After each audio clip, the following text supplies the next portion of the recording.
sirenas sonando, misiles, ataques y destrucción. Así continúa la situación en Ucrania, a 1000 días desde que la invasión rusa se convirtió en uno de los conflictos más devastadores de la historia reciente, una guerra que ha dejado millones de vidas destrozadas, ha arrasado comunidades y sacudido al mundo entero. Hoy marcamos un hito sombrío a 1000 días del inicio de la invasión a gran escala de Ucrania, injustificada y no provocada por Rusia. Esta agresión en curso sigue siendo una violación flagrante de los principios de la Carta de las Naciones Unidas, que todos los Estados miembros se han comprometido a defender.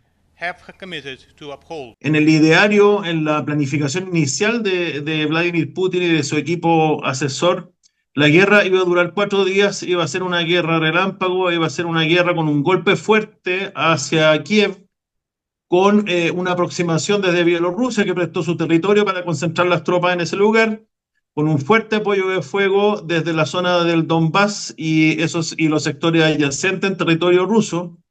Por lo tanto, lo primero es que se haya extendido. Y así fue, como 4 días se convirtieron en 1000 y ha dejado trágicas cifras de víctimas tras los ataques.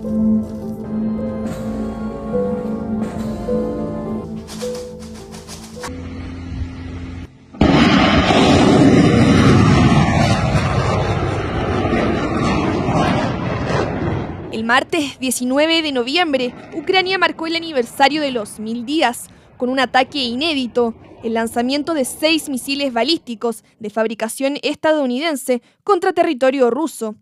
El ataque ocurrió en Bryansk, impactando un depósito de armas. La defensa rusa logró interceptar 5 de los 6 misiles, pero los daños subrayan la creciente intensidad del conflicto.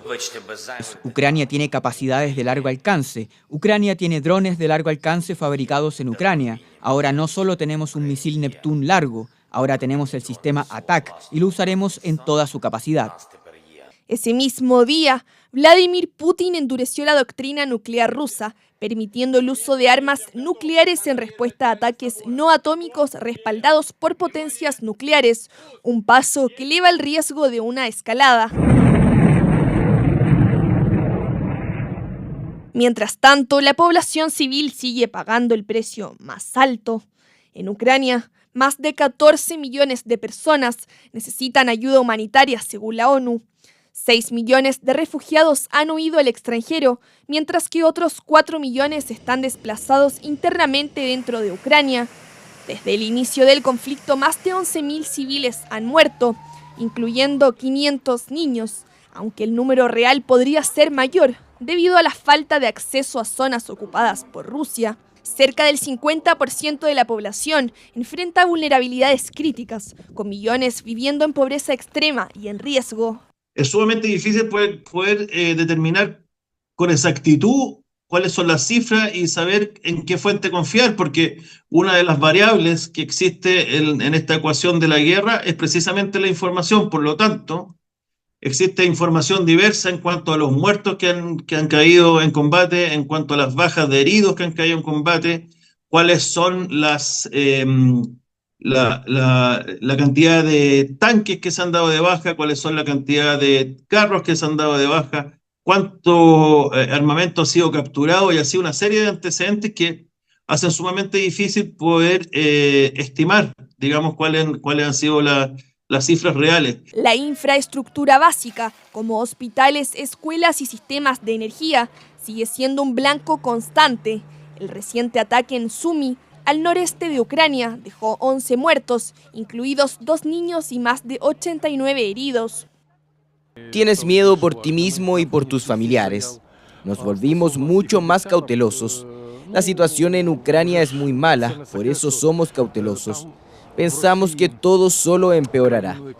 Agrupando civiles y militares, el conflicto ha dejado aproximadamente entre 130.000 y 160.000 víctimas fatales entre los ataques entre Rusia y Ucrania desde febrero de 2022. Que este apoyo que ha recibido Ucrania de la OTAN tampoco ha sido una fuente abierta de recursos ni de armamento, sino que se han ido entregando a cuentagotas, como una forma de ir reaccionando a distintos avances y distintas escaladas que ha ido mostrando los rusos. Por lo tanto, podemos ver que tampoco existió la voluntad de derrotar a Rusia desde un primer momento, sino que se ha ido esperando a ver cuáles eran los avances de Rusia y ahí ir entregando, digamos, armamento, y así se han ido liberando el uso de los aviones F-16, de los HIMARS, de los ATACMS y una serie de otros armamentos como los tanques Leopard, por ejemplo. El apoyo militar sigue siendo crucial para Ucrania.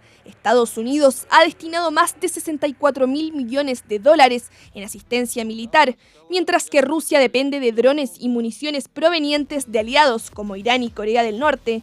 Con ambos países dependiendo de aliados externos, el riesgo de una escalada mayor sigue latente. Por un lado, Rusia lo que pretende es mantener los territorios conquistados, que es decir, la zona del Donbass y su proyección hasta la península de Crimea, es decir, dejar enclaustrado a Ucrania sin acceso al mar.